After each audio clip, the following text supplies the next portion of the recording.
What's up mga kabonjeng? Panibagong araw, panibagong gala na naman. Let's go! Habang binabaybay namin ang Intramuros, kaya nga pala ang aking mga pamangkin mga kabonjeng. At nakarating na kami sa harap ng Port Santiago. Port Santiago ang next destination nga pala natin ngayon mga kabonjeng. Medyo napaaga kami ng dating, kaya nasa harap kami naghihintay. Alas 8 pa ang bukas niya at ayan mga kabonding nakapasok na tayo sa loob. Meron nga pala diyang daan na papataas. Yan ang aking unang pinakyat mga kabonding para maipakita sa inyo ang view. Ayan nga pala ang first view sa Port Santiago. Tingnan niyo mga idol, napakaganda. Kung inyong pagmamasdan, madaming puno, madaming mga lumang bahay. Talagang historic. Kasama sa history natin yan mga Pilipino. Mga Pilipinas. At yan, tamang lakad na naman kami mga kabonyeng. Kita mo naman. Pagmasdan nyo na lang. At ito parang natatandaan ko, parang napanood ko na to eh. Nakita ko yata to sa Jessica So. Kaya ayan, sinilip namin mga kabonyeng. Tinignan namin. Ikita mo't napapanood ko lang yan eh. Ngayon napuntahan ko na. Ayan yung mga pamangking ko. Di ko na nila malabot kung ano gagawin nila. Uy, nag-selfie pa. Boss! Bossing! At ayan, bumaba na nga pala kami mga kabondeng. Meron tunnel yan na pababa. Pero hindi naman siya tunnel. Papunta dun sa loob yan.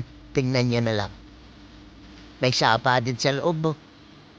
Pero nakita ko may uy, bossing, ikaw na naman niya, bossing. Anong ginagawa mo dyan, boss? Sobrang dami mo namang racket, boss. Pati ba naman dyan, boss? Nandiyan ka, boss? Ano ginagawa mo dyan sa Intramuros, boss? Tamang selfie ka dyan, boss, ah. At ayan na nga si bossing, ayaw pa rin tumigil. At 360 view pa si bossing, no? Ano ba pinapakita mo dyan, boss? Ayun! At ayan na mga idol, nakikita ko rin doon sa TV at napapanood ko yan, eh. Alam niyo yan.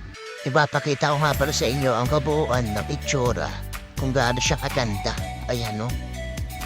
Grabe. Pamatagal na panahon niya wala napuntahan tong lugar na to. At ayan, tamang lakad na naman kami. May pataas na naman. Makit na naman kami dyan. At pagkatapos umakit, siyempre bababa ka. Kailangan bumaba. At ayan na nga, habang pababa kami, nauna akong bumaba dyan, syempre. Sabi ko sa kanila, bibidyoan pa sila baba kayo. Diba? Angas. Ikaw no. Tapos ayan, may panibago na naman kami pupuntahan. Hindi ko masyado kabisado itong lugar na to eh. Pero ayan, umakit na naman kami. Puro pataas na lang. Apabot na ako dyan eh. Pero okay lang. Busog naman ang mga mata ko sa mga nakikita ko. Ayan, no?